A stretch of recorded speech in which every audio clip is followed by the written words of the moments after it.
পাবনায় কয়েকদিন আগের তুলনায় কিছুটা কমেছে গরমের তীব্রতা। সেখানকার তাপপ্রবাহের খবর জানাতে সরাসরি যুক্ত হচ্ছেন সহকর্মী পার্থ হাসান। পার্থ, জনজীবনে কিছুটা স্বস্তি ফিরল কি? এই আমরা যতদূর জানি তীব্রতা কিছুটা কমেছে, ফিরল কি স্বস্তি? ধন্যবাদ রঞ্জন।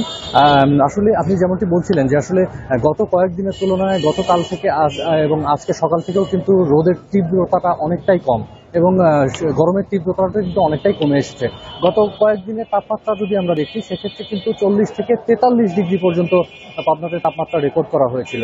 সর্বোচ্চ তাপমাত্রা রেকর্ড করা হয়েছিল 43.2 ডিগ্রি সেলসিয়াস। সেই তুলনায় আজ সকাল থেকেই কিন্তু রোদের তীব্রতা কম থাকায় এবং পাশাপাশি কিছুটা মৃদু বাতাস থাকায় কিন্তু এই গরমের তীব্রতাটা অনেকটাই কম। এই গরম কমার সাথে সাথে কিন্তু সাধারণ মানুষ রাস্তায় নামতে শুরু করেছে। তাদের যে প্রয়োজনীয় কাজে তারা কিন্তু বাড়ি থেকে বের হয়েছে। গত কয়েকদিনের গরমে কিন্তু আমরা দেখেছিলাম 1, 2, 3 ঢাকায় জমি জিতে নিন 100% ক্যাশব্যাক সহ 20 কোটি টাকার পুরস্কার।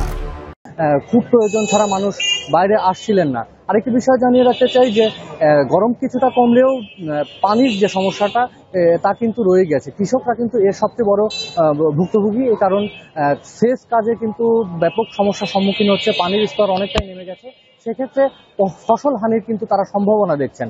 এছাড়া এখন কিন্তু লিচুর মৌসুম বলা চলে, এখন লিচুর গুটি এসেছে। এই গুটিগুলো কিন্তু কিছুদিনের এই তাপ প্রবাহের কারণে অনেকটাই ঝরে গেছে।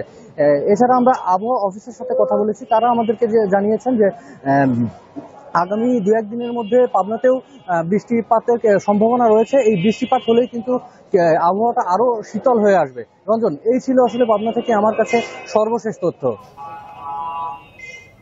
পার্থ, আপনাকে ধন্যবাদ।